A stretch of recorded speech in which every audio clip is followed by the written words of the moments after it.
দাদাভাই তো বলে সবসময় যে আমি যখন থাকবো না তখন তুমি কি করবে।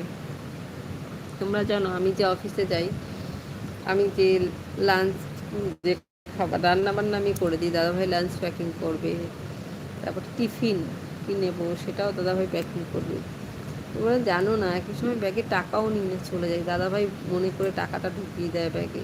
কে দেবে বলো, কে আমাকে এত ভালোবাসা দেবে?